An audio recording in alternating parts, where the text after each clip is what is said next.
করলো? ভাগবত দান করবে কার কাছে? না সুখদেবের কাছে। তখন তো ভাগবত সৃষ্টি হয়নি। নারদ একদিন দুর্গার কাছে গিয়েছে, মামি ও মামি। দুর্গা বলছে কি হয়েছে রে নারদ? নারদ বলছে মামি মামা তোমাকে ভালোবাসে। বলে হ্যাঁ ভালোবাসে। বলে কতটা ভালোবাসে, তার ডিজাইনটা কি? এখন কোনো মামি কি বলতে পারে তার মামা আমাকে বলতে পারে? বলে না না খুব ভালোবাসে। নারদ বলে না মামি মামা তোমাকে একটুও ভালোবাসে না। বলে কেন? বলে যদি ভালোবাসতো আমি গিয়ে দেখে এলাম তোমার, তা যদি তোমার মামা যদি তোমাকে সত্যি ভালোবাসতো তবে শ্মশানে 5টা মাথার উপরে বসে ধ্যান করে। 5টা মাথা কার? দুর্গা বলল তা তো জানি না, দেখুন কি করে গুল মারছে। তা তো জানি না বল। বলি না না বাবা সংসারে অশান্তি হবে আমি বলবো না। বাধাটাই কিন্তু গেছে, বল না। বলে শোনো মামি মামা তোমাকে বিয়ে করার আগে 5টা মেয়েকে ভালোবাসতো, তারা মরে গেছে। তাই মামা মনের দুঃখে তাদের পাতাগুলোর ওপরে বসে ধ্যান করে। তুমি এমন দেখতে ছিলেন, তুমি এমন দেখতে ছিলেন, তুমি এমন দেখতে ছিলেন। এই কথা যদি কোনো বউ শোনে সে তার স্বামীর পোস্টমর্টম না করে ছাড়ে না। আর এই কথা শুনে মাথায় উকুন না থাকলেও চুলকাবে না। জানার আমি মজা দেখাচ্ছি। সেই সময় নারদ শ্মশানের ওপর দিয়ে যাচ্ছিল। শিবকে দেখে বলল মামা মামা আমি তোমাকে এক্ষুনি বাড়ি যেতে বলেছে। বলে এখন তো বাড়ি যাওয়ার কথা না, তুই কি কোনো গুল মেরে এলি? বলে তা জানি না, আগে যাও। শিব যেই এসেছে দুর্গা একেবারে রেগে লাল হয়ে গেছে। শিব বললে দুর্গা ও দুর্গা আর তো দুর্গা দুর্গা করতে হবে, আগে বলো শ্মশানে 5টা মাথার উপরে বসে ধ্যান করে 5টা মাথা কার? শিব বলল তাহলে এই ডোজ মেরে গেছে। বলো অত জানি না, আগে বলো 5টা মাথা কার? তখন ভগবান শিব বলছে দুর্গা তুমি অত রাগ করছো কেন? শোনো তুমি যতবার পৃথিবীতে জন্মগ্রহণ করেছো আমি তোমাকে স্ত্রী রূপে পেয়েছি, আর যতবার তুমি মারা গেছো আমি তোমার ওই মাথাগুলোকে নিয়ে ধ্যান করেছি। দুর্গা বলল তা ভালো, আমি এতবার বললাম তুমি একবারও মরনি। বলেন না কেন? তত্ত্বজ্ঞ ব্যক্তির মৃত্যু হয়, তত্ত্বজ্ঞ ব্যক্তির মৃত্যু হয় না। ব্রহ্ম সত্তা যে ধারণ করে রাখতে পারে না, স্ত্রী সত্তা যে ধারণ করে রাখতে পারে না সে প্রকৃত বৈষ্ণবী হতে পারে না।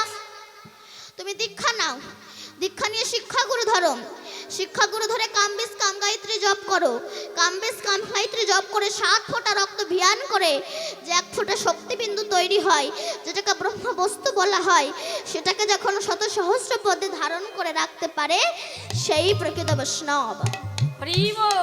দুর্গা বলল তাহলে যে তত্ত্ব কথা শুনলে মরণ হয় না সেই তত্ত্ব তুমি আমাকে বলো। তখন শিব বলছে দুর্গা নারীকে যারা ভোগ্য বস্তুরূপে গ্রহণ করে তারা কখনোই ভগবানকে পায় না, নারীকে যারা ভজনীয় রূপে গ্রহণ করে তারাই প্রকৃত বৈষ্ণব। কারণ নারীর সৃজন অতিশয় কঠিন কেবা বুঝিবে, তাই বুঝিতে অবধি নারী বিধি বিষ অমৃত একই ভাণ্ডে রয়। নারীর বক্ষ সঞ্চিত শোভা দর্শন করে সেই নারীর স্বামী মৃত্যুর পথে ধাবিত হয়, আর সেই বক্ষ সঞ্চিত সুধা ধারা গ্রহণ করে সেই নারীর গর্ভের সন্তান জীবন ধারণ করে। তাহলে একই বস্তু দেখে কেউ নরকে যাচ্ছে, কেউ জীবন ধারণ করছে।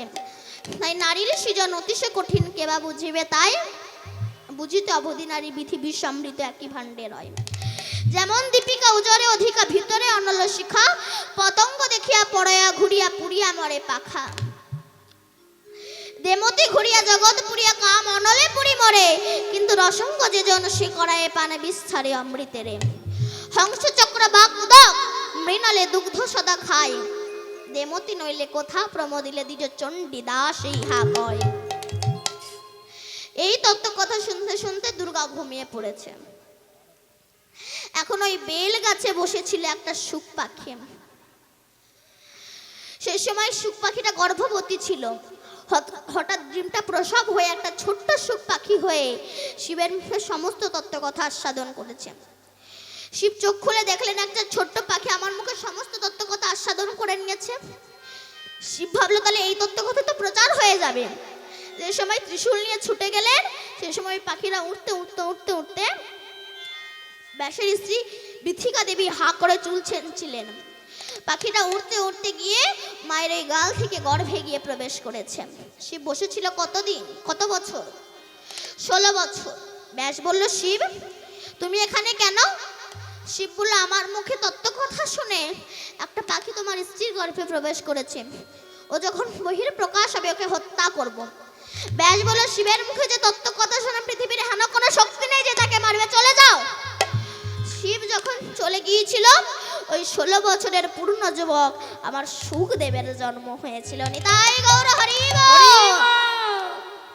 সেই সুখদেবের হাতে ভাগবত তুলে দিয়ে বলেছিল, যাও কলির মানুষকে উদ্ধার করো, চলে যাও নৈমিষ অরণ্যে, সেখানে রাজা পরীক্ষিতের মৃত্যুর সময় শত সহস্র হরিনাম করো। এই হরিনাম শ্রুতিধর হয়ে শ্রুতি মুনি জগতে প্রচার করবে। আর সেই ভাগবতের ডালি স্বয়ং কৃষ্ণ গৌর হয়ে মাথায় করে নিয়ে এসেছেন। নিতাই গৌর হরি বল।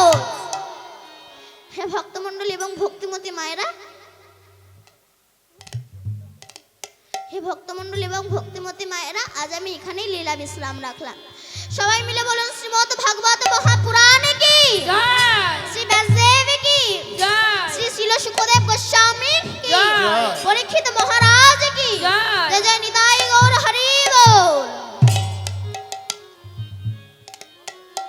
জয় জয় রাধে কৃষ্ণ গোবিন্দ গোপাল রাধে রাধে। জয় জয় রাধে কৃষ্ণ গোবিন্দ গোপাল জয় জয় জয় জয় রাধে কৃষ্ণ গোবিন্দ গোপাল রাধে রাধে। জয় জয় রাধে কৃষ্ণ গোবিন্দ গোপাল রাধে রাধে।